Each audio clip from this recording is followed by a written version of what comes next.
ایک سنار نے گلی میں ایک یتیم چھوٹے سے بچے کو گھومتے دیکھا تو سنار بے اولاد تھا، بچے کو اٹھا کے گھر لے آیا۔ 18 سال اس بچے کی پرورش کی، اس کو پالا پوسا جوان کیا۔ سنار کے پاس وہ دکان پہ چلا جاتا، وہ کئی دفعہ دکان پہ رہتا، کئی دفعہ گھر میں رہتا۔ ایک دفعہ وہ دکان پہ تھا، بچہ گھر تھا، 18 سال کا جوان۔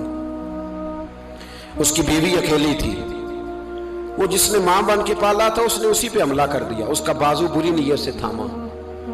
بیوی چیخی، تھوڑی دیر گزری تو وہ نوجوان پیروں میں بیٹھ گیا، کہنے لگا اماں پتہ نہیں مجھے کیا ہوا۔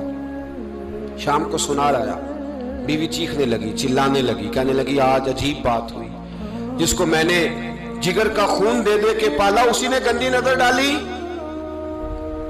سنار محو حیرت ہے، بیوی کا خیال تھا کہ لاٹھ اٹھائے گا، ڈنڈا اٹھائے گا، نوجوان کو مارے گا، لیکن وہ رونے لگ گیا۔ اس نے کہا آج اس نے میرا بازو تھاما ہے، جانے کیا کیا ہے۔ پریشان ہونے لگ گیا، سجدے میں گر گیا، کہا تو بتاتا کیوں نہیں؟ تو وہ سنار کہنے لگا اس کی غلطی نہیں، 18 سال کے بعد آج مجھ پر بھی شیطان سوار ہوا تھا۔ ایک عورت آئی تھی، وہ اپنے بازوؤں میں چوڑیاں پہننا چاہتی تھی تو میں نے بھی گندی نظر سے ہاتھ ڈالا تھا، رب کریم نے مجھے فوراً اس کی سزا دی۔ جن کے گھروں میں بیٹیاں ہوتی ہیں ان کی نظریں گندی نہیں ہوتی، جو بیٹیوں کے باپ ہوتے ہیں، جو بہنوں کے بھائی ہوتے ہیں، ان کی نظریں گندی۔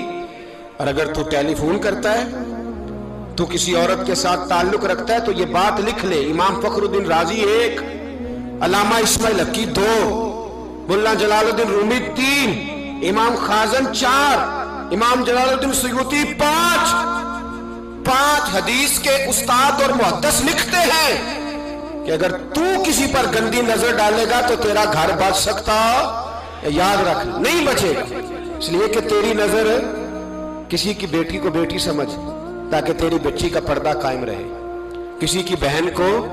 یہ کیا بات ہوئی کہ تو جتنا مرضی گند معاشرے میں پھیلاتا رہے تیرا گھر بچا رہے؟ یہ کیسے ہو سکتا ہے؟ فَإِنَّ لَهُ مَعِيشَةً ضَنْكَ، اللہ فرماتے ہیں زندگی تنگ ہو جائے گی تیرے لیے مشکل، تو ڈھونڈتا پھرے گا کہ میں مرنے کو جگہ تلاش کروں۔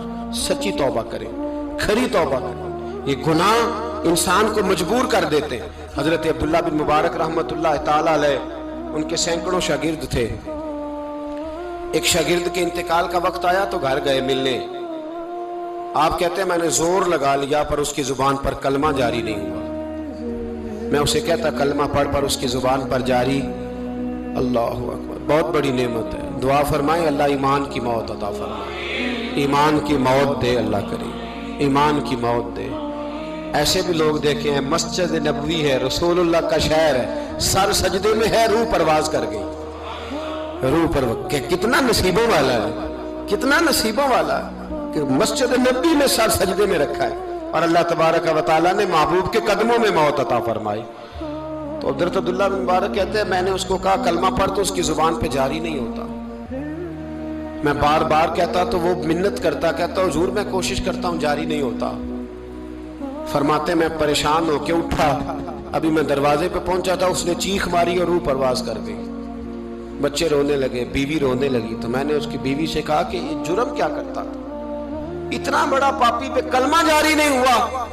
اس کی زوجہ کہنے لگی حضرت جی 2 گناہ تھے اس کے، ایک تو یہ شراب کا عادی تھا، روکتی تھی باز نہیں آتا تھا، اور دوسری بات یہ کہ یہ اپنی اماں کا نافرمان تھا، وہ 2 گلیاں چھوڑ کے رہتی ہے، یہ کبھی ملنے نہیں گیا تھا، اس بوڑھی کا کلیجہ اس کی طرف سے بڑی تکلیف میں تھا۔ تو حضرت عبداللہ بن مبارک کہنے لگے جا تو بھی دعا کر اور اس کی ماں کو بھی کہہ دعا کرے کہ یہاں تو یہ کلمہ نہیں اسے نصیب ہوا، اللہ کرے اللہ آخرت کی منزلیں اس کی بہتر فرما دے۔ میرے بھائی ایسے گناہ، حضرت مالک بن دینار نے توبہ کی انہوں نے۔ کس طرح؟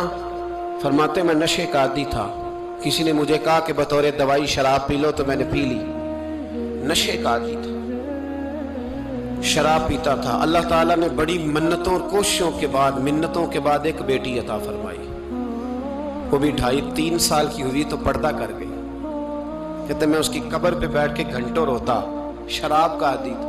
ایک دن سویا تو خواب دیکھتا ہوں کہ میرے پیچھے ایک بڑا سانپ لگ گیا ہے، اور سانپ جب منہ کھولتا ہے تو انگارہ نکلتا ہے، میں پھر دعا کرتا ہوں اللہ ہمیں معاف فرمائے، اللہ ہم سے درگزر۔ میں کچھ قبرستانوں میں جاتا ہوں تو میں وہاں سانپ بچھو پھرتے ہوئے دیکھتا ہوں تو ڈر آتا ہے کہ ہم یہاں آنے والے ہیں۔ یہ لوگ کہہ رہے ہیں کہ تمہاری تیاری ہے، کسی وقت بھی اعلان ہو جائے گا کہ چلو بھائی چلو فلاں صاحب کا جنازہ ہے، اٹھو۔ لوگ کہتے ہیں جلدی کرو، اور ایک کونے میں ایک شخص یہ بھی کہتا ہے کہ دیگ بھی رکھ لو، مہمان بڑے جمع ہو گئے۔ اور ایک کونے میں لوگ یہ بھی کہتے ہیں کہ برف ٹھنڈی لے آؤ، لوگوں نے پانی بھی پینا ہے۔ پہلے اعلان ہوتا ہے کہ فلاں فوت ہو گیا، پھر اعلان ہوتا ہے جنازے کا ٹائم ہو گیا، پھر اعلان ہوتا ہے جنازہ اٹھایا جائے گا، اور پھر بات ختم ہو جاتی ہے۔ پھر کل من علیہ فان، پھر کوئی نہیں پوچھنے آتا، ختم ہو گئے، قصہ ہی ختم ہو گیا، ان لوگوں کی کہانی مٹ گئی، ختم ہو گئے، بڑے بڑے کج کلا، کوئی پوچھنے والا نہیں۔ موت کا راج ہے موت کا راج، موت راج کرتی ہے بس، اور کسی کا راج نہیں، وہ راج کرتی ہے، جدھر جاتی ہے اسی کا راج ہے، راج کر رہی ہے۔ تو حضرت مالک بن دینار کہتے ہیں قبرستان میں نے دیکھا، میں خواب دیکھتا ہوں، بڑا اژدہا، اس کے منہ کے اندر آگ میرا پیچھا کر رہا ہے۔ کہتے میں خواب دیکھ رہا ہوں، میں دوڑا، لیکن وہ اژدہا جب میں دوڑا تو میرے آگے آ کے کھڑا ہو گیا۔ میں مشرق کو دوڑا تو وہاں بھی آ گیا، مغرب کو دوڑا تو وہاں بھی آ گیا۔ جناب مالک بن دینار کہتے ہیں ایک بوڑھا شخص کمزور مجھے بچانے آیا، پر اس اژدہا نے پھونک ماری تو وہ بوڑھا آدمی دور جا گرا۔ کہتے میں چیختا تھا، چلاتا تھا، ایک پہاڑی پہ میں بھاگا گیا تو وہاں مجھے میری بیٹی ملی، مجھے فوت ہو گئی۔ وہ اس اژدہے کے آگے اس نے یوں ہاتھ کیا تو اژدہا پیچھے بھاگ گیا۔ میں نے بیٹی کو گود میں اٹھایا، میں نے کہا بیٹی یہ کون تھا؟ کہنے لگی ابا یہ تیرا برا عمل تھا، یہ تیرا برا عمل تھا، یہ تجھے کھا جاتا اگر میں نہ ہوتی۔ تو کہا یہ بوڑھا جو مجھے بچانے آیا یہ کون تھا؟ کہا یہ تیرا اچھا عمل تھا، پر کمزور بڑا تھا، تھوڑا تھا، یہ تیرے برے عمل کا مقابلہ کرنے کی ہمت نہیں رکھتا تھا۔ حضرت مالک بن دینار کہتے ہیں میری بیٹی نے خواب میں میری داڑھی پکڑ لی اور کہنے لگی ابا میں چاہتی ہوں تو صحیح ہو جا، ایسا نہ ہو کہ پھر تیرے پیچھے یہ اژدہا لگ جائے۔ حضرت مالک بن دینار کہتے ہیں جب میں سو کے اٹھا تو میری داڑھی آنسوؤں سے بھری ہوئی تھی۔ پھر اس کے بعد میں نے توبہ کی، اس طرح کی توبہ کی کہ پھر میں نے کوشش کی کہ دوبارہ میں اپنے رب کی نافرمانی